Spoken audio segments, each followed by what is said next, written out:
Project Sapient is a podcast meant to engage our brothers and sisters in the law enforcement and military communities in conversations that we all know we need to have. All opinions you hear are our own, and they are protected by the First Amendment of the United States Constitution. They are in no way reflect or are meant to reflect the opinion of any specific agency, officer, or service member. Some opinions may be controversial. This discretion is advised. Enjoy.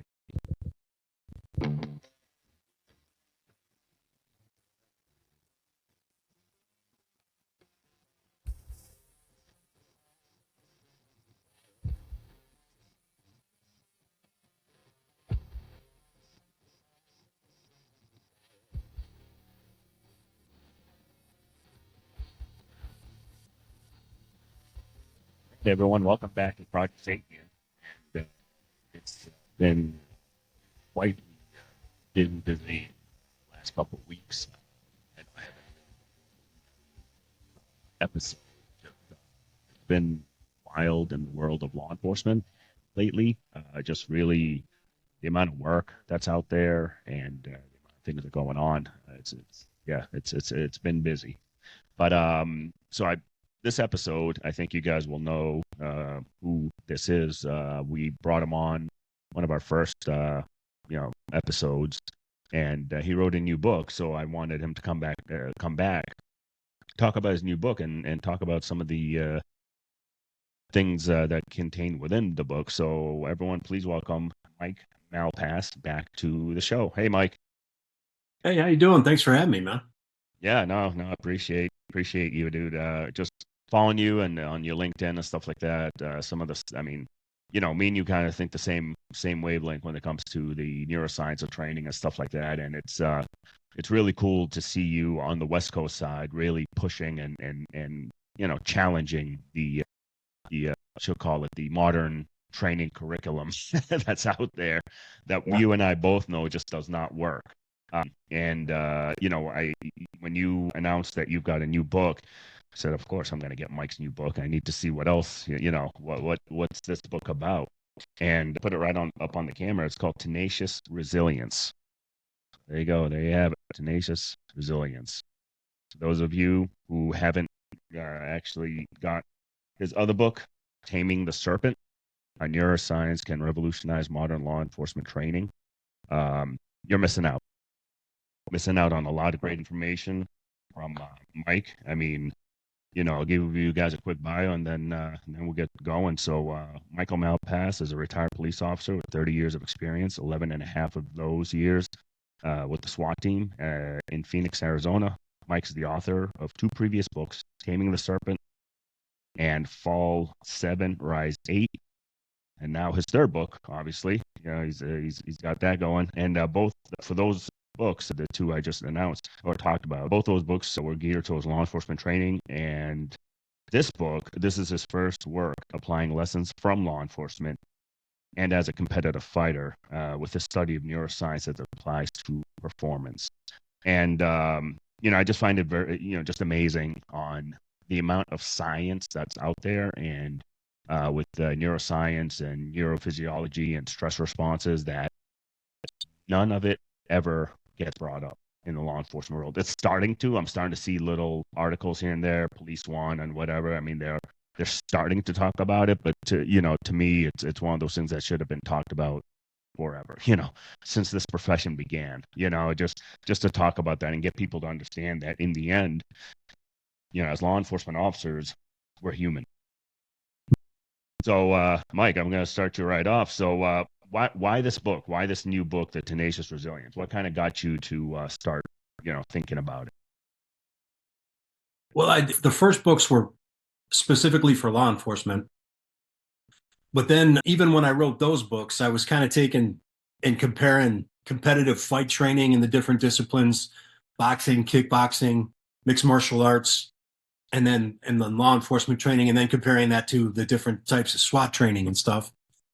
And then I had become familiar with Carl Friston and Mark Solm's work about the free energy principle. And my thought then became, if you look at athletic performance, if you look at law enforcement performance, how does it relate to just plain peak performance? And no matter what you're doing, whether it's a cerebral exercise, whether it's a physical exercise, or a combination of those, what things link all of that together?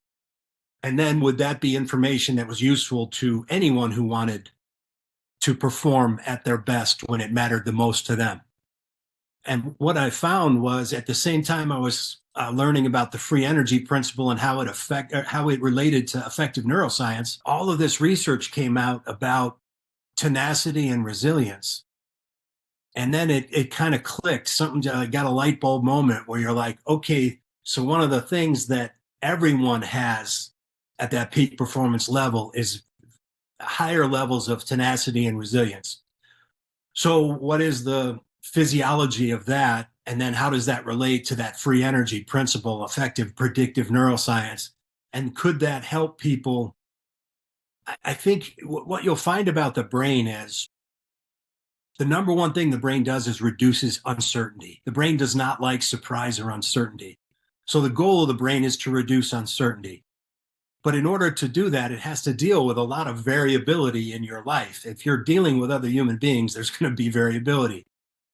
If you're not used to the idea and you just expect everything to go your way, that's average performance. Average performance is you can do pretty good when everything goes the way it's supposed to. Peak performance is what happens when variability, uncertainty, chaos, and ambiguity just jump on your back. And peak performers are the people who can deal with that variability. They understand that uncertainty is part of the equation and that working your way through uncertainty is what peak performance is. So that's kind of the idea behind the book was, how do you develop that? How do you train for that uncertainty, that variability that's going to hit? And then how do you attach that volatility, uncertainty, chaos, and ambiguity into your training so that if the brain is a predictive mechanism, you want your brain to predict, yes, this is uncertainty, but we're pretty darn good at dealing with uncertainty. Yeah, I mean, I want to kind of take it a little bit back more that, it's one of those things with peak performance. Funny, I was actually talking to a neurophysiologist friend of mine, and we were talking about peak performance and stuff like that, and how athletes, such as some of the greatest athletes in the world, right, whether it's boxing, football, whatever, and how they live off that peak performance, right? It may not be perfect for that day, or they might be having a bad game or even bad practice, but you see that there's no giving up in them, though, because they know what's at stake, or they understand that part of the physiology where, in order to get good at something, you're going to be bad anyway, at it, and you got to keep working and striving to get better at that, whatever specific thing that you're thinking of. And it just turned into, I don't know if you probably agree with this, but lately, or for the past several years, it's turned into this need for instant gratification, where it doesn't matter how many years it would take you to be an expert marksman, or a great cop, firefighter, or even just doctor, whatever profession it might be. It's all of a sudden turning into this, well, I need to get there yesterday. Well, that's not the way it works. You got to work your ass off in order to get your goal. So one thing is, I saw on your book, you open up right with the acknowledgments, and I love the Theodore Roosevelt, his part of his speech. And it's not the critic who counts, not the man who points out how the strong man stumbles, or where the doer of deeds could have done them better. The credit belongs to the man who is actually in the arena, whose face is marred by dust and sweat and blood, who strives valiantly, who errs, who comes up short again and again, because there is no effort without error and shortcomings. And that's like, I'll stop right there. That's it right there. I think that's the bulk of it right there. And you even right, I like that at the end. This book is dedicated to anyone who chooses not to be a cold and timid soul. I like that, because to me, we've created, or society has created, this sort of, well, stay comfortable, right? Don't work too hard. you get stressed too much, let's take it down a few notches, whatever. Like, you don't see enough drive, I think, in people to really get after it, so to speak. So one thing I saw is, as I was reading your book, one of the things was, that one question you had in the police academy, in both, actually, you said Ohio and Arizona. Yeah. And the question was how the training you received in the academy compared to what competitive fighters go through. And, so I know you answer in the book, but in your just the way, in your words, what do you think? How are they any different? They are. Yeah. You think about it, and here's the difference. If you're going to fight competitively, if you're going to allow another human being to try to knock your block off, you are going to have to learn how to deal with fear, anxiety, stress, and pressure. And you're going to have to learn how to deal with variability, what to do when things don't go your way. Again, the fights are easy when everything's going according to plan. And it happens sometimes where it's just the coach laid out a plan, you follow the game plan, and it's just start to finish. You go, oh, wow, is that how it's supposed to be? And if you have too many of those, then the brain goes, okay, well, good, we're done. We're good enough. And that may be a default mode of the brain to save energy. Good is good enough. If you want to be exceptional, you have to break out of a default mode of the brain, which wants to conserve energy. So even tenacity and resilience, you have to break out of that idea of average. You can't be average and be a competitive fighter, at least in the beginning.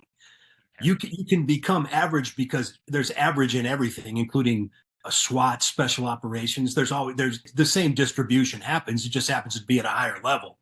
So you can be average, but your average is above average of the of the norm. It's the average fighter, a competitive fighter, as opposed to the average person. So you look at that risk reward profile you take as a fighter, and you're risking a lot in order to gain a lot. But the police academy is designed to risk a little to what they say is gain a lot, but you don't gain a lot, because you're not going to gain a lot until you actually step into that arena, until it's real and it's in your face. And the number of people who want to talk about what a shooting is like, yeah, sorry, it wasn't like that when I was in them. So I don't think you're lying, but I think you were playing a non-educated guessing game at the time, because it wasn't quite like that. There's nothing like the valence and arousal that happens when it's real, it's in your face, and it's violent. And you're not going to make that in a training environment unless, like, if you look in the beginning of the book, we were talking about surfing the waves off Portugal, where the waves can get up to 100 feet. Yeah. You're going to be a pretty darn good surfer before you even attempt to try to surf those waves. Average people don't surf those waves, because average people would end up dead. So it's that idea that, yeah, modern law enforcement is looking for the easiest way to check a box to say you're good enough to hit the street. And they basically say anyone can do this job. And it's the biggest lie that they tell in order to get butts in seats.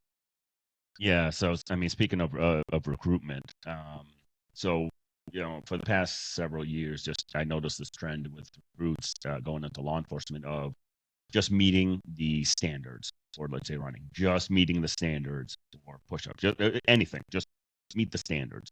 And the way I grew up, and growing up as a kid in athletics and martial arts, and also later on as I was enlisting in the military, everything had to be above the standard. So I always wanted to score max, and even beyond max, if I can go past the max, because for me, I love the challenge, right? I love the challenge of really pushing myself, because we learned that at an early age, especially if you had great coaches, great instructors in the martial arts.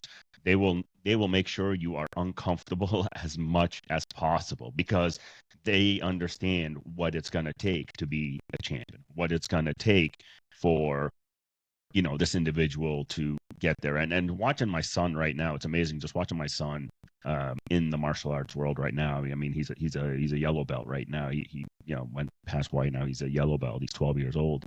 And I love his motivation now. And he tells me, he's like, well, Dad, now when I go into the dojo, I have an objective. I have a goal that I want to achieve. with whatever it might be. And I said, that is a great attitude, right? He's already at 12 years old, already got, his goals lined up for that day, whatever it might be, but that's in his head, that's what he's got. And one thing that in the section where you talk about why tenacity and resiliency, right? Like you said, in it, it isn't enough to learn how to perform a skill. Right? Yeah, we can all learn how to do something, right? That's just the nature of it. Applying a skill in various situations and using critical thinking is a different thing, right? When you practice those skills. I have actually a couple really good rookie comps in my department that, for example, yesterday, one of them called me and was going through hypotheticals with me, right? What about this? What about that? Because we had a call, a pretty serious call where road rage incident occurred in another city and the person resides in our city, and it involves gun and all that stuff. And, it all worked out, and then we got what we needed for the other agency. But he had a bunch of hypotheticals, and I told him, I like the way you're thinking. I said, that's, yeah, critical skills. Like, you're going through the issue and you're trying to figure out how you want to tackle it, both legally, that way we're all on the same page when it comes to criminal procedure and constitutional rights and stuff like that. I said, that's awesome. That's what you got to do. I said, you got to think it through. That way, when you get into the situation, at least in your brain, you have this roadmap that you already created. And that's one thing that I see, that you're talking about in this section, is that building those neural pathways in your brain once you achieve a skill. Yeah, it's learning how to predict using the skill.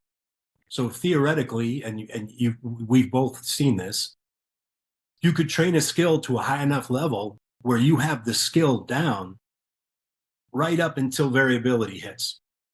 And then when that variability hits, if fear and anxiety raise up and adrenaline and cortisol raise up to certain levels, then your ability to process information, to pattern recognize, to critically think, it's technically, the best word for it is it kind of goes offline. So if cortisol levels get high enough in the brain, the connectivity of the brain decreases while the activity of the brain increases. So it's like different parts of the brain are firing, but they're not talking to each other, and your critical thinking goes out the window. So it's conceivable that you could train to be, say, a very good shooter, but not have executive override skills or that meshed control over those skills. It could make some tremendous mistakes being very accurate with the gun. Now, what could also happen is you train to a very good high level of skill, but without adding emotional content, that affect, valence, and arousal into your training. And when that affect gets up and that cortisol goes up and the adrenaline goes up, the skill falls apart. So and we've seen it all. You've seen mediocre people perform very well, very good people, like on the range, perform very poorly, and everywhere in between, including people who are very good on the range perform very well in a gunfight. But what's the disconnect between that? Because what good is it to have a skill if you can't use it? And I use the example in the book, you go to gyms and there's people who hit that heavy bag so pretty in the gym and their technique is so beautiful, but they never spar. So variability is going to happen when that other pushing, when the other heavy bag with arms and legs starts punching and kicking you back. Yeah. So it's not enough to have the skill. You have to be able to think with the skill set. That's the next level. The level above that is higher control over those skills. And that's the chapter on mesh control, which to me that's the mind-blowing biggest connection between even in your peak performers, your 5%, that's your 1%. Your 1% people are the people who have that higher control. They can turn it on and off in a heartbeat. They have fine discriminatory control over, say, the pulling of the trigger. They don't empty the gun. They are thinking with the gun in their hand. No, that reminds me of the four stages of competence. Have you heard of those? Yeah. Just kind of what we were talking. Yeah, unconscious incompetence, conscious incompetence, conscious competence, and unconscious competence. So it comes to the point where I'll briefly describe each one. Is an incompetence. Competence is, the learner's unaware that a skill or knowledge gap exists. Conscious incompetence is a learner's aware of a skill or knowledge gap and understands the importance of acquiring new skill, and kind of learning begins there. Conscious competence, the learner knows how to use the skill or perform the task, but doing so requires practice, conscious thought, and hard work. And then you got unconscious competence. That's where you got the individual has enough experience with the skill that he or she can perform it easily. They do it unconsciously. So it reminds me again, that whole battle drills and muscle memory, building that muscle memory, quote unquote. I know it's not really muscle memory, but that's the way it's easy to describe.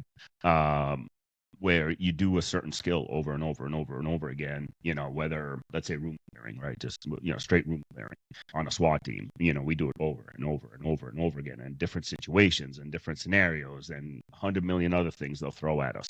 So that way, when shit hits the fan, right? Like you said, that variability gets introduced, our bodies our reactions are going to be more automatic. Yeah, fear and all that is going to set in 100%. But it's still that unconscious competence is going to assist us in busting through or going through that threshold to get the bad guy who presented that lethal force or whatever it might be. It just reminds me, like, overseas when when someone got hit by an IED and unfortunately died. When we were there, I felt my whole body was automatic because I was working the radio, was getting air support in, everything. It was not one real conscious thought, because to me, I was taking in the entire scene and divvying up the tasks automatically. It just happened. That goes into that unconscious. And I'm sure you've seen it, in that world also, in Arizona and various other places you've gone to, where you do have those peak performers, like you said, that 5%, but then you got that 1% that are still able to complete whatever task under that much duress. Yeah, and so what you just talked about, where you're doing multiple different things, but you don't feel like you're consciously processing, that's your fifth stage. That's meshed higher control. So the idea, a lot of people are like, well, you're not even thinking. The brain, the frontal parts of the brain aren't even working. But the fact is they are. What they are doing is, at that level, the theory is that your thinking parts of your brain are just holding higher strategic control. So they're only looking for where is the uncertainty. And if there's going to be uncertainty, it's going to require some conscious processing. But as long as your brain is pattern recognizing and it's going through everything you need to do, it feels like it's unconscious, but there is some conscious control. So technically, there's 5 stages. That 5th stage is that higher order mesh control. At the unconscious competence stage, yes, you have the skill set, but you may not necessarily be able to higher order plan with it. So that's the 5th level. And what the theory is, and it's an interesting theory, is that if you can present the training so that instead of teaching techniques, I give you problems and you solve the problem, that you can bypass some of that conscious processing and get right to the good stuff. So that's kind of the idea behind some of the different training methodologies that the affective neuroscientists would say is probably a little better way to go. Yeah, that reminds me of a lot of the some of the schools, even for Green Beret Special Forces type stuff, where all the trainers do is present to you a problem. Now you have to figure it out, right? That's all they said. Hey, like some of the more famous ones is you got a couple logs, wheels, whatever. You got to figure out how to move it from point A to point B, and that's it. You have to solve the problem. They're not going to tell you what to do. That's your problem, and you figure it out. So I think, like you said, though, when it comes to training the mind and training in general, whether it's physical or even mental, I think, like you said, I really like the problem-solving scenarios, because it forces you to really think on the scenario, just like, when we do force on force or whatever. Hey, here's the scenario. Go, figure it out. And I think you get so much more out of training than just lecturing and talking at, students. Well, if you look at it, the neuroscience supports it, because it's motivation, focus, and agitation that open up neuroplasticity in adults. And how do you do it? Number one, you have to have a motivated student. Doesn't matter how good your program is. If your student isn't motivated, they're just going to fart it off. Agitation is caused by prediction error. So I set it up so that you are going to run into a series of mistakes, and you're going to have to problem solve and correct those mistakes. If you are motivated and agitated, then your brain will give you the ability to focus. And when you focus and get that hyper focus and you find a solution, you're not going to forget that solution anytime soon. That's the key to this style of learning. I'm not here to give you my 15 best fight techniques and here's your DT catalog, because that's horseshit. Every agency that's doing it is completely lying to you. Every training you go to where everyone in the room is doing the same thing, it's not that you're not learning, it's that you're learning in the slowest route possible because it's not designed for you. It's designed for the least common denominator in the room. So that's kind of the idea behind it, is desirable difficulty. It's the idea of, I want you to get used to the fact that being uncomfortable is the point. It really is the point. I want you making mistakes in training, and I want you to fix those mistakes in training before they become a problem in the real world. That's, I think, one of the biggest shortfalls when it comes to training and the law enforcement community is you don't get enough of that.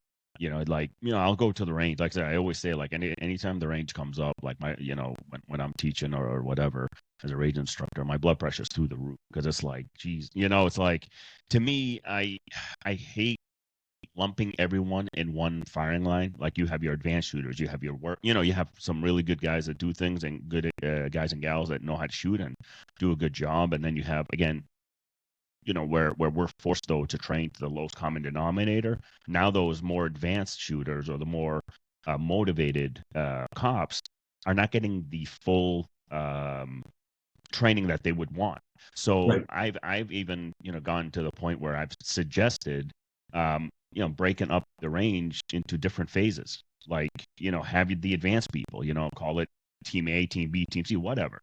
And it turned into, well, we might hurt feelings or whatever. I'm like, well, you know what? If you're on C team, it means you need a lot of work. And if you want to get to the fun stuff that A team does, well, then work harder. And then you'll be more than welcomed into A team to do some of the real training, because I hate having to dumb it down for the more advanced people, because I feel like, because me, when I was out on that line, I felt like it was a waste of time for me, because I'm just doing some really basic shit where, I'm lucky I'm on a SWAT team where everything we do is a lot more advanced, and I'm challenged all the time. Every time we go to a range on SWAT, as well as I do, you are challenged. We're not standing there static, just shooting at targets just to, make it look great. No, we're combat shooting. We are doing things in full kit, running around, getting cover, doing room entries, live fire room entries, right?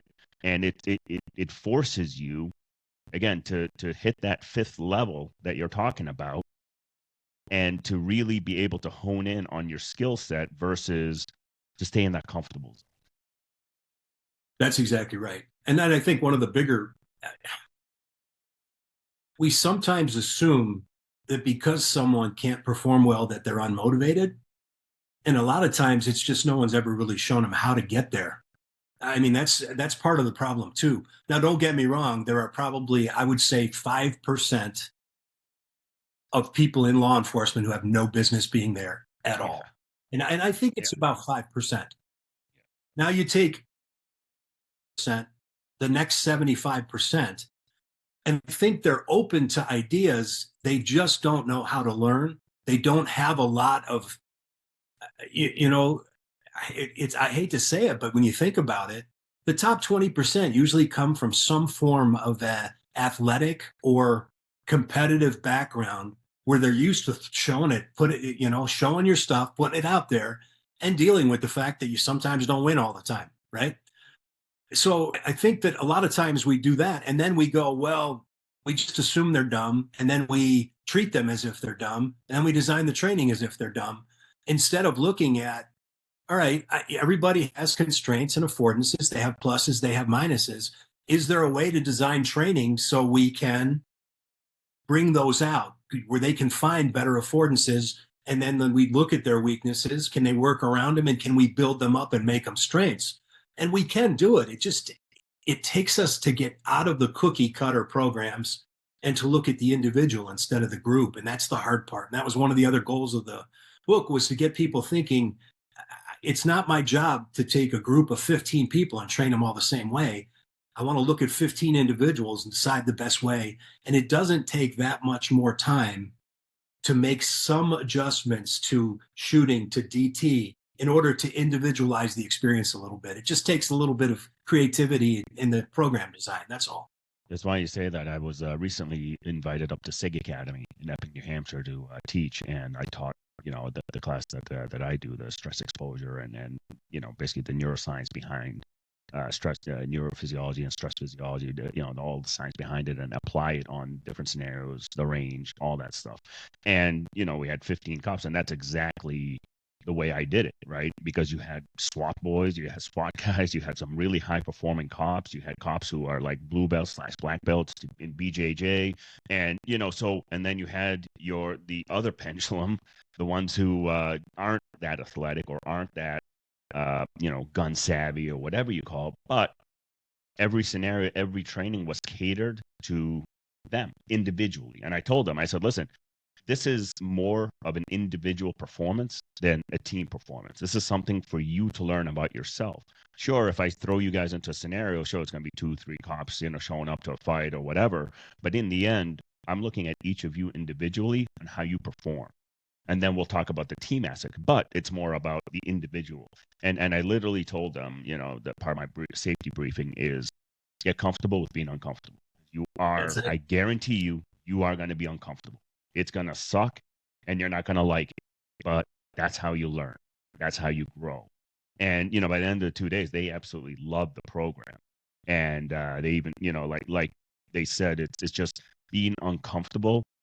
Some of them realized that automatically they're actually doing well. Well, yeah, because I made you step it up a little more. I made you more, you think you're acting more, automatic, but your brain is doing far more. It's going into that Rolodex that you've trained all these years, and it's just plucking out the stuff that you need for that moment. It's saving energy, right? Like you said, with the brain, it's trying to conserve energy. So it's giving you those predictive patterns or those predictive behaviors that you've seen over the course of your career. And you're like, oh, this is what's happening here, And so I mean, one quote that you had is that I like is the mediocrity may be in fact a default mode of operation.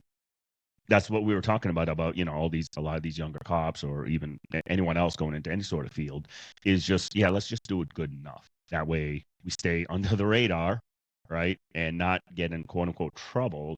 And as well as I do, any good law enforcement officer, military member, EMS, whatever, anyone who really strives for that peak performance, you're going to do mistakes no matter what. It's going to happen.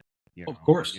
You're going to make those mistakes. And that's the thing, like you said, I'd rather those mistakes happen during training, because in the real world, it's life and death, when it's certain situations. And, you start talking about resilience versus tenacity. All right. And if you could just explain to the listener, just like, what is the difference between resilience and tenacity? Yeah. So a lot of people use them interchangeably, and I think that's a slight mistake. So here's the difference.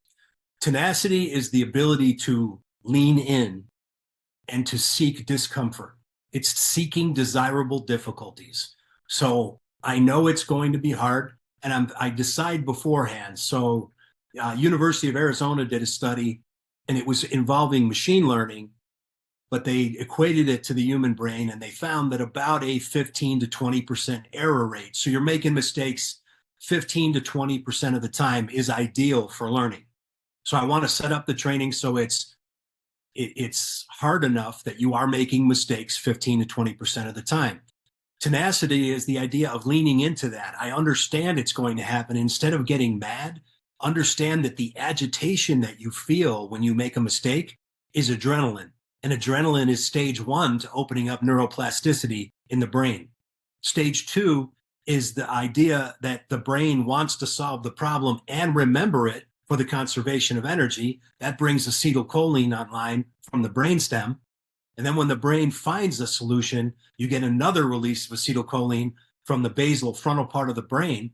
And now you get open up plasticity. So that difficulty, that agitation, and that error correction is absolutely essential to adult learning.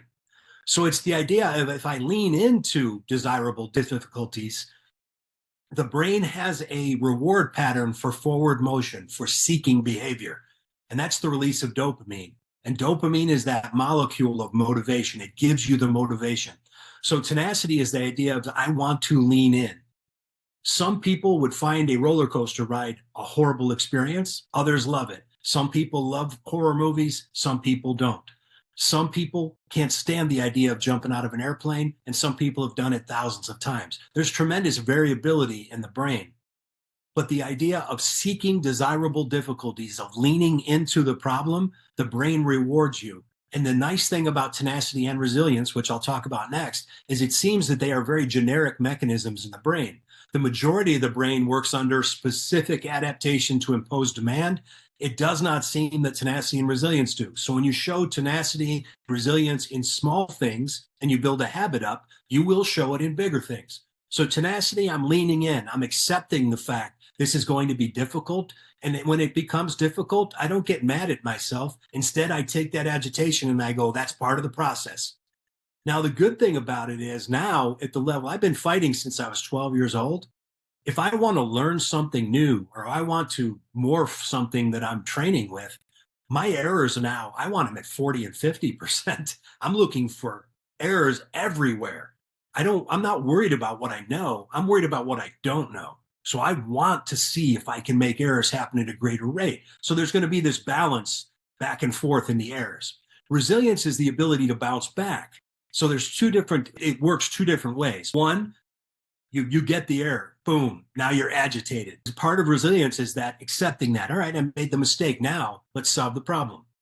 The second part of resilience is after any one of these events, after any time your valence and arousal are pulled away from the norm, if you do not recover your valence and arousal to their homeostatic levels, then the next decision you make is made from the new level of valence and arousal, not the old. So if you think about it and you've had a rough day at work, you come home, something insignificant, inconsequential happens, and you lose your shit. It has nothing to do with the person at home. It has everything to do with everything that happened at work, because your body is predicting not only what's happening out there and what to do about it, but how much energy you need to deal with it. But it can only predict how much energy you need based off your homeostatic point, your natural setting point. If you get pulled too far from that natural setting point, then you don't have resilience, and it will affect your decision making. It's the idea of let's say you're sick already, you're on your way to work and you get a phone call from your boss. Hey, I need to talk to you. You got an excessive force complaint from yesterday. And by the way, you're 2 reports in the hole. You got to get that done. And we're holding 15 calls right now. So please hurry up. And now you're agitated. Yeah. And then you start to deal with that. You go to the first call and it is inconsequential. You go to the second call and it's something so horrible done to a child. You're like, oh my God, how do humans do this? But then you go to another call and you have not recovered yet. And that next call is again inconsequential, but the person's being a pain in the ass and you go off. It had nothing to do with them. It had everything to do with before. So tenacity, I lean in, I seek the difficulty. Resilience, I recover from it. I give myself adequate time to recover, not only from that, at the end of the day, from the whole day, and in between episodes from each individual episode. Vitally important. So tenacious resilience is the idea of connecting those ideas. I'm seeking difficulty so that I can show resilience from difficulty. And then I'm going to seek even more in this continuous feedback loop of error prediction, error correction. I love that description, the way you just put it in your words. It just, again, like I had all these memories just flood just of times that I've seen, students or even myself where, I didn't perform as well or whatever it might be. And I'm like, oh, fuck it. Let's do it again. And I just crush whatever I want to do. My my old partner, we were doing a shooting competition, and where you're doing the shooting, and you got all the discs lined up, the plates lined up, like they got like 12 of them in a row, and you got to knock them all down, and get timing, whatever. And I just sucked. I was like maybe 7 yards away, 5 yards away from those things, and boom, boom, boom, and I'm like, what the hell, man? Like it just, I would miss, and I'm like, what, really? So I go back to do it, and my partner's like, oh shit, I'm as pissed, get ready. And it was like boom, boom, boom, boom, boom, boom, one after another, just went right down. And it reminds me of that, where that tenaciousness or that resilience. Okay, I bounced back from performing bad. Now I'm agitated, and because one, I know what I'm capable of, right? That is difference when you know what you're capable of, or let's just say you don't know what you're capable of because you keep pushing yourself all the time. And you go up there and you perform, you actually do it really well, and you're like, there you go. And it reminds me of some of the world's greatest powerlifters that I've seen, right? When they fail their first set of their PR, right? I mean, you see them. I mean, you have to take like 3-4 minutes off because you're dealing with a lot of weight, and you see them sit down, then they'll come back, and boom, they just bounce right back and just lift whatever. I remember when I was first doing my first heavy deadlift, and it was part of the powerlifting training program I was doing. And, it was like, it was a usual weight that I'm used to, where I could easily do 5 reps. But for some reason, I go up there, boom, go to lift it, and I could barely get the bar off the ground.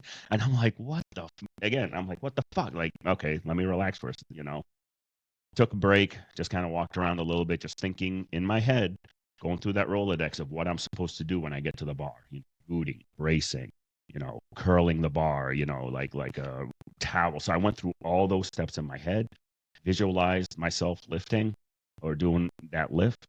And once my timer runs up, I went right up there and lifted it like it was not. I'm like, why didn't I do that the first time? But it really makes sense with that tenacious resilience.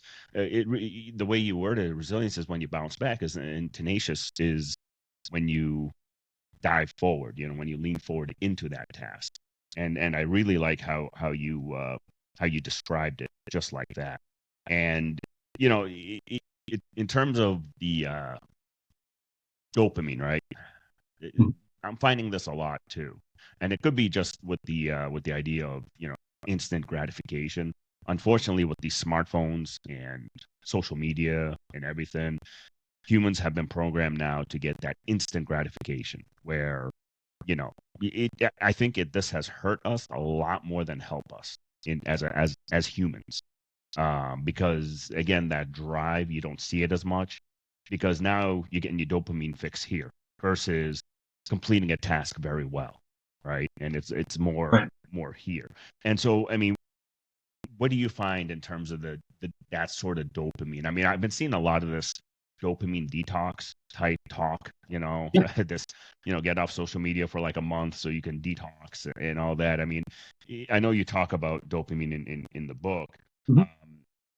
How do you, in terms of the relationship with the tenacious resilience and dopamine? I think you talked about it a little bit, just because, I think you said to be able to complete that task, you get that hit of dopamine because you did it, and now you feel good about it. Is it something that constantly happens with tenacious resilience, where you keep getting those dopamine hits and you're feeling good about yourself? Is that something that's constantly happening, or is it one of those, like, you got your ups and downs? No, it's ups and downs, because it's interesting. The reward system of the brain. So there's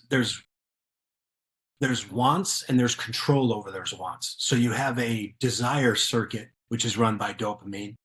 And then you have a control over that desire circuit, another control network, which goes to the frontal part of the brain, also controlled by dopamine. So dopamine is so powerful, the only way to control it is with dopamine in another circuit. But so resilience is that, and this is the best analogy I can come up with how dopamine works. You go on vacation and you are having the time of your life. It is this experience that goes peak performance after peak performance, beautiful sights, beautiful experiences, awesome company. And then you come back from this vacation and there's this letdown period, this period of like depression where you're like, oh my God, it'll never be as good again. It couldn't get any better than that. As it turns out, that is the dopamine system resetting itself. So dopamine is interesting because let's say you have a baseline level here and you have an experience that takes your baseline level up here. In order to reset, the dopamine system is going to have to take you in not just an equivalent amount in the negative direction, but a little bit more to reset itself. And the reason is you have to know the difference between I just won $5 and an orgasm. I mean, if they were the same, we would be really tired all the time, right? So the brain has to have this way of differentiating things, and it uses dopamine for that profile. So after these heightened events, there has to be this letdown, and you have to understand that. If you don't understand that, then you can really get into depression because you can stay in that. And that's really what depression is. Depression is, if you look at anxiety and depression, first, your brain predicts anxiousness, and anxiety is uncertainty. So the brain is very uncertain about where you are in the world, your ability to deal with the world. And it uses a tremendous amount of energy in that anxiety. The next thing the brain will predict is depression because you've run out of the energy. And now the brain predicts like sickness behavior. Just sit there. Nothing good's going to happen anyway, so just stay there. That's the dopamine system. And if you pull too much without recovery, that's what can happen. You can basically take the system so out of whack that your predictions come out of whack because your predictions are tied to your valence and arousal. That's what makes an embodied experience. Your emotions are built up of valence and arousal. Valence, it either feels good for you or bad for you. Arousal, high, medium, or low. And arousal is a measure of uncertainty. So if you have high arousal levels, the brain is at high uncertainty levels. Yeah.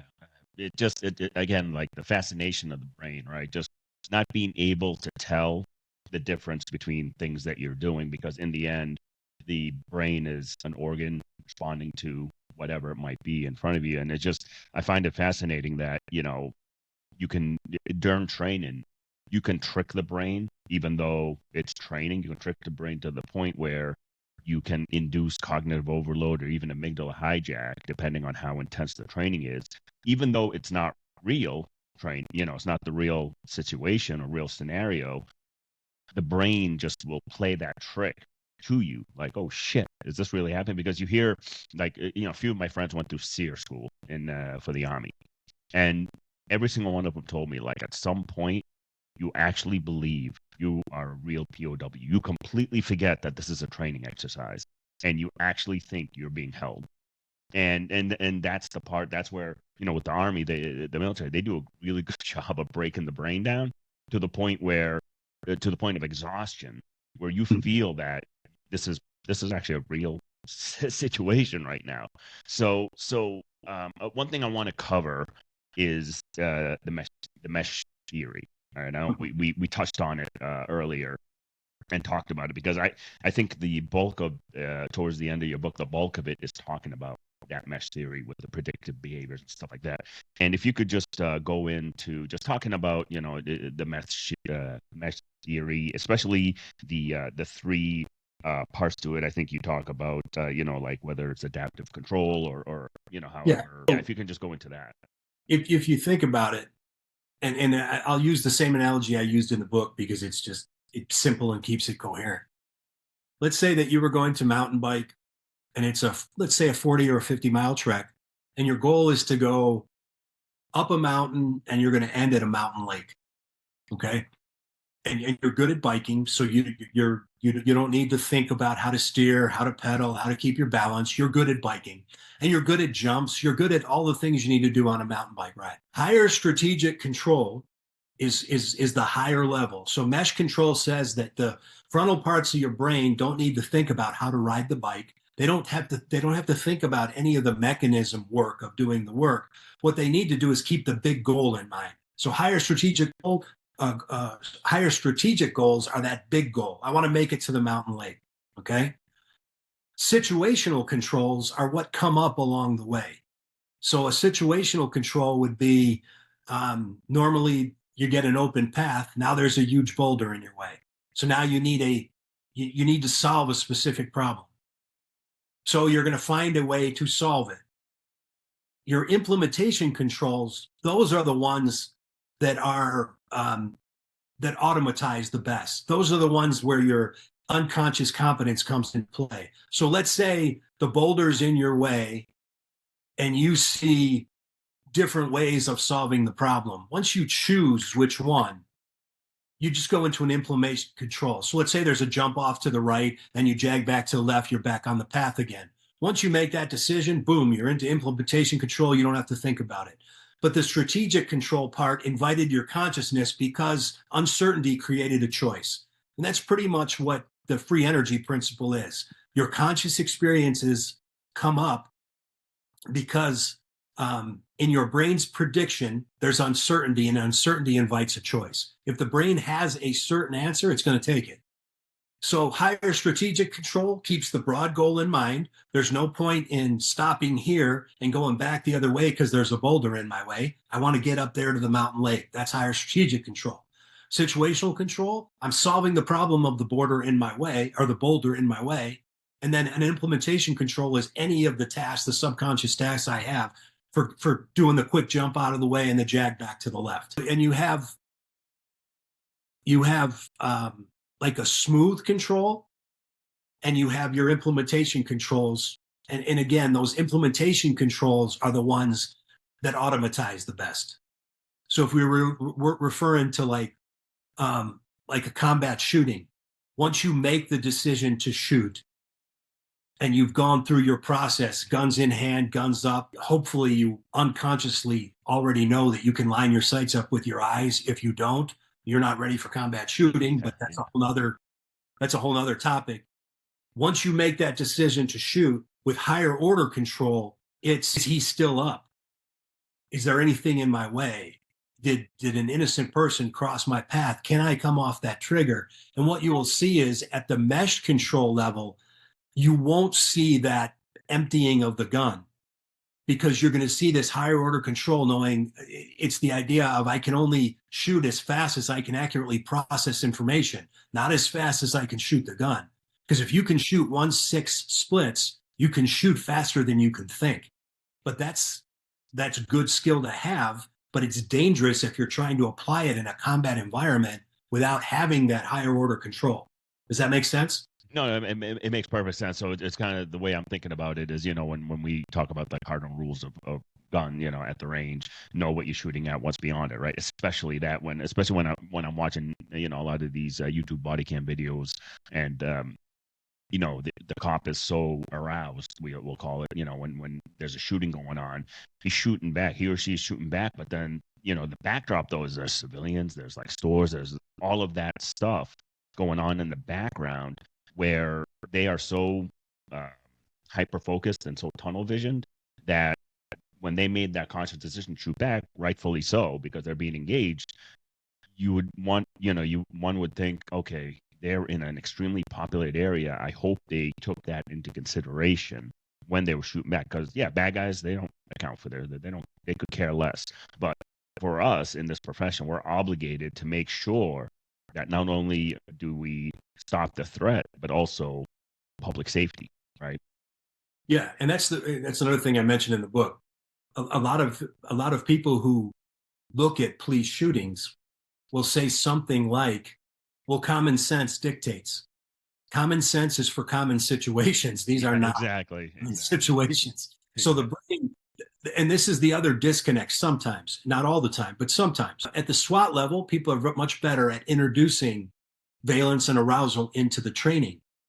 But if the brain can only predict off your past behavior, your relevant past behavior, when you are in your first shooting and someone is trying to kill you and you've never had that happen before, your brain is going to go all hands on deck. And that all hands on deck is going to be adrenaline and cortisol. There's two different places where cortisol can heavily affect you. One is the hippocampus, where it has high affinity receptors. It will quickly grab the cortisol. Now, that's not necessarily bad. Cortisol isn't a bad thing. It wakes you up. It keeps you moving. But there are lower affinity receptors in the frontal cortex. When cortisol gets into those receptors, that's when the brain starts to scramble, and there's this disconnectivity between different parts of the brain. And then what tends to happen is you don't see normally because of the tunnel vision. Time is perceived differently. And one of the unique things is peak performers seem to think that time slows down. And people who are having a fear episode, an extreme fear episode, seem to think like they're moving in quicksand, but everything in front of them is happening in much faster speed. That's time slicing, and that's just the brain. It's not. It's how the brain is perceiving. Because again, the brain can only guess. It's locked in a bone vault. The brain doesn't see. Your eyes don't see. Your ears don't hear. They gather information and they turn it into electrochemical signals that the brain has to infer. So most people think that that sense, think, act model is how the brain works. It's not. The brain doesn't wait for all that data to come in and then interpret the data. The brain takes a best guess about what's out there, what it's going to see, what it's going to hear, what it's going to feel, and what would I feel like if this prediction were true? And that can only be done off your past. So if you've never been in a situation before where that adrenaline and cortisol is up, then stand by, because your best hope is going to be that the other person sucks more than you do. And that's now there are ways of dealing with that in training, but now we're getting back to that. Well, let's not get anybody hurt. Let's train to the least common denominator in the room instead of the way we should be training. That's the thing is the the training methodology that law enforcement has subscribed to the last, I don't know, 20 years, we'll say, probably even longer than that. I'm sure you know. It's not training for that, right? They're not training you for these specific things or whatever. Like you said, it's a check the box. All right, we got our range time in, we got legal updates in, we got this, we got that. All right, we're good. We're good for the year. Every year we do in service for a whole week, and it's all the different things. But man, it's you just lose your mind just sitting there, because you're being talked at, and it's death by PowerPoint, and you're like, this is not the way to learn, and to actually test the proficiency of the officers in the room. That does not test. I always tell people, I say, listen, I don't, anyone can qual with a gun, but are you proficient with that gun, or are you proficient in the defensive tactics? Or yesterday, actually, one of my newer officers came up to me. Actually, he's still brand new. He's still OIT, officer in training, and he's on FTO. So his FTO came up to me and he said, "Hey, Sarge, can you kind of walk him through room clearing and a couple other things?" I said, "Absolutely." So went downstairs to the cell block. It was empty, so we were just kind of going through a couple little things. And one of the scenarios that brand new guy asked me was, well, if somebody's in the corner, you pop the corner, he's right there, because the wall's close or whatever. So I gave him a couple techniques. I said, oh yeah, you do this, you grab him, and then, I gave him a couple little, easy techniques, wrist lock techniques for him to practice and do. And he was blown away, because that's not what is being taught at the academy level. I said, the academy is just check the box, man. They're not going to really teach you the real stuff to do, because they need to get you out the door so you can get to the streets. But you're not ready for the streets at all. That's the reality of law enforcement training. And I'm sure you've seen it yourself. Yeah, and I don't think I don't think there was anything nefarious in why they were doing it. No. It's when you deal with government politics, it's let's look for the easiest way of getting butts in seats. So I get it. Like, if you understand that prediction is embodied prediction, it's a full body. Your predictions are not only exteroception, what's happening out there, they're interoception, what's happening in your body, including proprioception, what you should feel, how you should move. Those are all predictions. So what happens is you train without the valence and arousal, without the emotional content, and you can develop pretty good skills. It's not like cops pass their qual. That's average shooting. So most cops are average shooters. And they pass the qual fine. You have your people who are very nervous about it because they just don't like to perform, but most of them pass the qual no problem. But that's not combat shooting, because in combat shooting, you have the embodied experience. You have the valence and the arousal. And if the brain isn't used to how much valence and arousal to predict, then it will go red line. It will predict, rev it up, baby. Let's get it done. So if you think about it, the brain is 2% of your body weight, but it uses 20% of your overall energy just to keep you moving and predicting normally. How much more energy does it need under extreme valence and arousal? So that's the problem. When it has that much, and when it just goes all hands on deck, you are not thinking. You are just an angry monkey, man. That's as good as it gets. You're no better than a chimpanzee flinging its shit. It's just as good as it That's actually pretty good. So now, getting to later on in the book, I was just reading kind of how you're talking about building these training programs. You started to get into it a little bit, and thing is, always, within the law enforcement world, like you said, government, whatever. I don't find any room a lot of times to be able to implement certain programs into the training because we have like in the post states, right, there's certain requirements that we have to fulfill based on post standards, right? And the way I'm seeing it is because where I live in Massachusetts, it's newer post state, and my god, man, the amount of legwork it takes just to say you're certified to teach X. I mean, it takes more time for me to prove that I am qualified to teach than I am teaching. And it has to be their curriculum, right? There's no real deviance from their curriculum because they want you to do a PowerPoint, they want this, they want that, and that's it. Like it's their way or no way. So do you find in terms of like building a training program within the law enforcement community is even a training program like this that really puts the effort into the individual officer rather than the collective? Yeah. So, yeah, most of your programs across the United States are designed for the weakest person in the room, and it is just everybody cookie cutter learns the same thing. So, in the book, I kind of gave you in my perfect world, this is how it would be. But if you look at what are the two biggest connections in training between how to take someone who's just an average performer in a room and getting them ready for a true performance environment, it's going to be variability and representativeness. So how close is it that I can safely make it to the real performance environment? And can I get them used to variability? So an example I always give, because this is the number one question that gets asked whenever I speak, and it's the reason why I turn down more work than I take, because everybody wants a cookie cutter program. Show me the techniques. Everybody has to learn the same thing. And I go, hey, listen, I'm not your guy. I could take your money and happily walk away with the checkbox, but I'm not going to do it. So here's what I can do for you. So when I talk to instructors, I tell them, let's keep it simple. Let's say that the post says you must teach a mount escape. And it's got to be trap the arm, trap the leg, go over your shoulder. Everybody learns the same thing. And it's like, okay, now I can show that technique. But my question to the people at all of the posts is, why does wrestling and jujitsu have weight classes? And if they have weight classes, then how do I expect a 130-pound cop to get a 250-pound person off of them using that technique? Because it isn't going to work. And we all know that. So here's what I do. I show them the technique. And then I show them what it looks like when the technique doesn't work.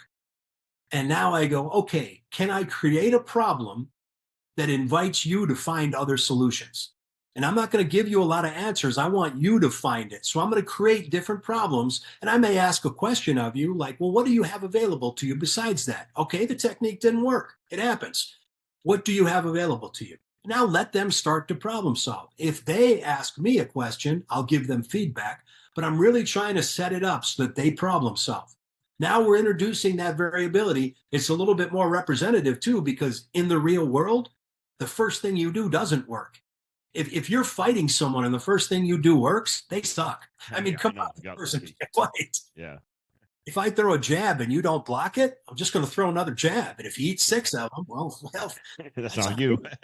You can still meet the requirements and say, there is the technique, but understand that no technique is foolproof. It's not guaranteed to work. So what do we do when it doesn't work? And the answers are going to be different. So for instance, let's say I have a 180-pound guy on me, and I've been doing this a long time, and I'm having a hard time getting him off me with that. So I go to some other technique I know, no big deal. But a 130-pound female wearing a gun belt and all of her gear You're like a turtle on your back with all that gear on. You have to protect the gun. You have to protect all the other gear. She may have to escalate this to a higher level. So she may be grabbing, tearing, ripping, or inserting something in order to get this job done. And I better be willing, as a person looking at that use of force, to go, no, that makes sense. Because if we want everyone to do the same things all the time, then you better only hire 200+ pound men who are all fantastic wrestlers and boxers and competitive shooters who have all been in combat situations before. There you go. I mean, there's your problem. You want to solve the problem? There it is right there. But we're not going to do that. And I'm not saying we should. So before I get the hate mail, Mike hates people under 180 pounds. That's not what I'm saying. But what I'm saying is the answer isn't the same for everyone. But we train as if the answer is the same for everyone. And we're setting our people up for failure because of it. So could I introduce a way where they're solving some problems and they're learning how to solve the problem without it being a specific technique? Does that make sense? No, I mean it makes perfect sense, and that's the thing. Whenever I teach, it's just I'm a big fan to having the student come up with the solution. Like, That's it. I always tell them, I'm like, listen, I don't have all the answers. It's just, but I will also work through it. Like I want you to discover the answer for you, because everybody's different, right? Everybody's trained different. Every human is different. We all have our own shit or stuff, and I try as much as I can to bring the individual out, versus being ducks in a row doing room clearing where everyone keeps their head down and just boom boom boom and all that. And I'm like, no, don't put your head down, or don't follow the guy in front of you. What do you see? What's around you when you enter that room? What problems are you seeing in front of you, and how are you going to solve it? That's what, one thing we always say at SWAT is, always find work. There's always something to do when you do a room entry, always, right? So always find work, and that's something that I harp on all the time. So it pretty much, along the lines of, like you said, the post states, doing cookie cutter training, like you said, does not work for everybody, right? Sure, like you said, we can show a baseline technique, keep it at a baseline. Let's just say this is the baseline technique, right? This is how we're starting. Okay, now that you've, quote unquote, I wouldn't call mastered, but now you got the hang of this baseline. Now we're going to step it up, build off that technique, just like in the martial arts as we were growing up, right? Our instructors, senseis, shihans, whatever you call them, they always worked off the baseline technique, right? They teach you simple wrist lock, okay, and as you progress in your belt or weight class or whatever, it starts getting a little more advanced. And it all started with the simple wrist lock, and now you're building from there. And you keep going and keep going and keep going. So I think the post states, it makes perfect sense to me, where they make it simple. All right, there's baseline for everybody, but also allow the instructor to now, okay, here's the baseline. Now we're going to move on to more advanced stuff, because like you said, you have officers who are very advanced in these things, and they're not getting the most out of the training when you're only allowed to do baseline. That's right. And so when you think about it, again, it goes right back to, I want to set it up, and you talked about it. You want to set it up that they solve the problem. Now, it doesn't mean you don't teach techniques, but here's the thing about techniques. If I am very clear about the reasons behind, the principles behind why a technique works, then one technique can become 3 or 4 techniques. So instead of this idea of you are in a mount and now you must solve the problem of the mount, it's you are on your back, and there's only 2 places you want to be instead of on your back. You want on top of that guy with control, or you want to be up on your feet. So there's your higher goal. Now start learning right from the beginning, instead of trying to remember a catalog of techniques. My higher goal is I don't want to be on my friggin' back. There's my higher goal. Now I have a situational problem. How do I implement a technique or a concept, a principle that will get me out of that situational problem? And you will see, boom, their knowledge will just expand. Even if you are teaching some catalog of techniques, their knowledge base will expand. And then they'll do something. And this is my favorite part. They will do something that they've never done before. And then they'll go, is that okay? And you're like, well, did you get up? Yeah. And they go, well, why wouldn't it be okay? Well, it wasn't something you taught. And I'm like, that's the point. Yeah. That's the point right there. So yes, it's okay. You're up. It was fun. We were doing we were trying to get the kids really, really assed up. And I mean, we were doing it. We were using noise, strobes, obnoxious sounds. We would work them out a little bit, and then we were putting them in really stressful situations. And I'll never forget this one time. This girl she was a fighter. So she's tough. She stayed in the fight, but she was getting overwhelmed. And it was just to that point where she's like, I can't. I think I'm losing it. I think I'm losing it. I think I'm losing it. And I kid you not, it came to her mind. Her hand goes up the hockey pants and she checked his oil. And man, I'll tell you what, that guy got off her so damn fast. She walks over and she goes, oh my God, I'm so sorry. I'm so sorry. I'm like, why are you sorry? And she goes, I couldn't think of anything else to do. So I just shoved my finger up his ass. And I'm like, did he get off? She goes, well, fuck yeah, he did. And I go, well, I ain't mad at you. He did. He's probably pretty pissed at you right now. I'm not. Do I recommend it? No, but The problem is just these kids are learning where if you do anything else, liability, you'll get sued, you'll go to jail, you'll do this, you'll do that. But to me, when you're in the fight for your life, like sometimes you got to do certain things to be able to win. Like it is what it is. To me, it is what it is. But to guys like us, it is what it is. But to people who oversee said training and all that, they'll look at it like, well, that wasn't taught. That wasn't a technique that was taught. And there's your disconnect, because the Supreme Court will use objective reasonableness, but your agency will use politics. I don't like that. These activists don't like that. And it's like, okay, but do we have the objective reasonableness standard or not? Because if you're saying that we should all do the same thing all the time, then again, we go right back to it. Why does competitive fighting have weight divisions? Because size matters. You are not going to teach a 130-pound female officer to fight like a 240-pound man. It ain't going to happen. And if you try to plant that in their heads, the only thing that's going to happen under the extremes is extreme valence and arousal. That's it. We're not training for that. And if you remember in the book, I go into, there's an artist's share and a beholder's share of information. So when you look at a good piece of art and you're like, I love this piece of art, that's the beholder share. It's the reason you like it or don't like it. Even the people who go, oh my God, that's a piece of crap. The artist share is everything they put into it, everything they made to make it something you either want to see or something you even hate. But there was something, a part of themselves that they put into that. Well, there's also what's called a fighter's share. And the fighter's share is what you develop for yourself. It's not what your coaches gave you. They gave you the start point. They gave you the impetus. Now, what do you do with that information? Yet the person who's going to judge you is always going to judge you from a beholder share. It's this 3-inch and this 300-foot perspective. If you only train at a 3-inch perspective, but are expected to perform at a 300-foot perspective, shit's not going your way. Yet when you perform at the 300-foot perspective, you will be judged by people at the 3-inch perspective. And that's an analogy I give to a lot of politicians. If I take a balance beam, a kid's balance beam, and I made it a little bit wider, and I put it 3 inches off the ground. I said, I'll give you $50 if you can walk 40 feet, stay on this balance beam. Very low risk, moderate reward. Everybody's going to do it. Yeah. But if I let you walk it for an hour and you did it every single time, and I said, now, I'm going to give you $5 million to walk that same beam, but I'm going to put that beam 300 feet in the air. There is no safety net. Boom, go. There's going to be a whole big difference between how you walked it at 3 inches and how you walk it at 300 feet. That's the difference between shooting a piece of paper on the range and shooting a human being who's trying to kill you, because you and I have done that. It's a completely different experience, man. Oh, no, it definitely is. There's no describing feelings like that.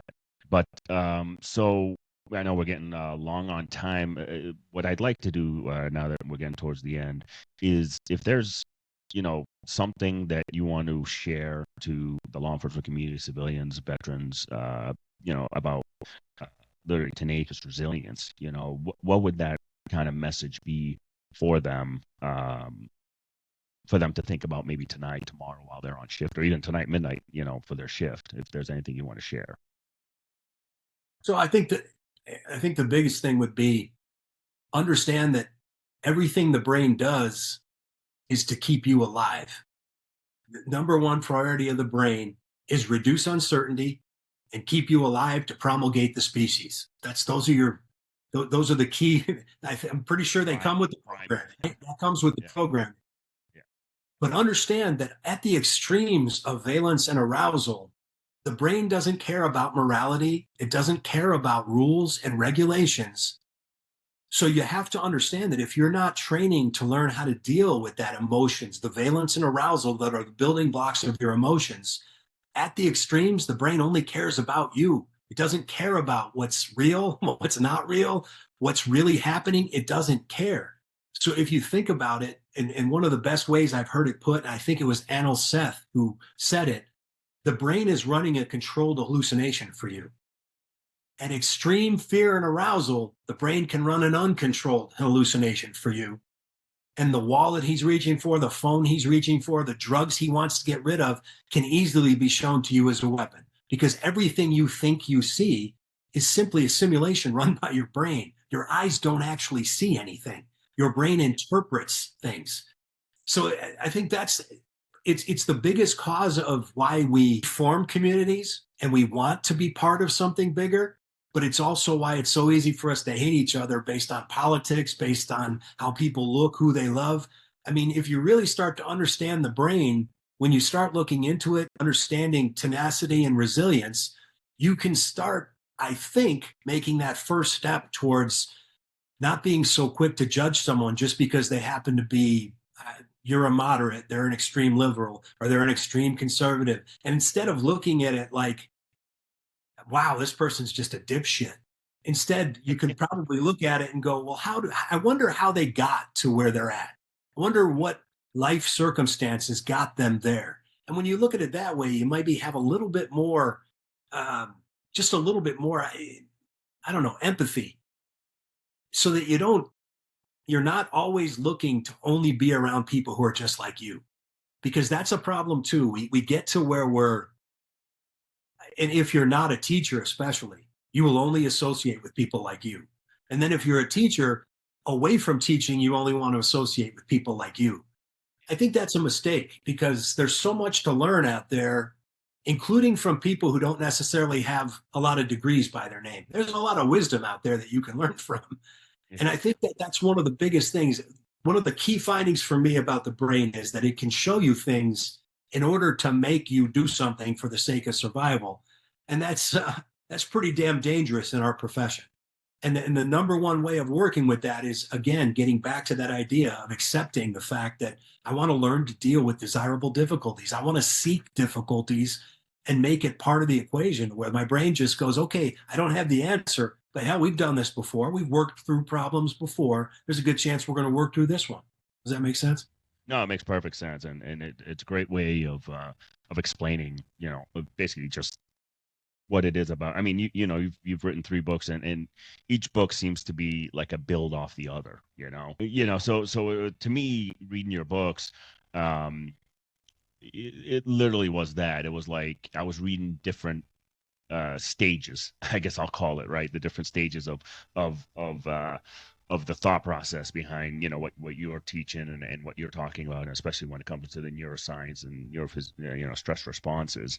And I mean, for people to get the book to read, is it Amazon? Yeah, this new book is just on Amazon, so it's we've worked through all distribution stuff. It's available. It's ready. All right, perfect. So then what I'll do is I'll add the Amazon link in the show notes for everybody. That way they can order it. Do you know if it's available Kindle and stuff like that? Is that an option? Yeah, it's available on the paperback book, and it's available also on Kindle. I have not done the Audible book. I may get to the point. The audio book. I may get to the point where I put them on audio, but I would have to find someone with a better voice. Although some of my former students are like, God, we want to hear you. We want to hear you put yourself into it. So I might have to do 2 versions of that book. But okay. Hey, have someone sound like Barry White read your book. Or maybe that's what I'm thinking. Morgan Freeman.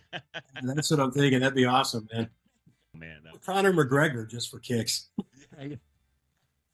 You really want to listen? Yeah, man, that'd be awesome.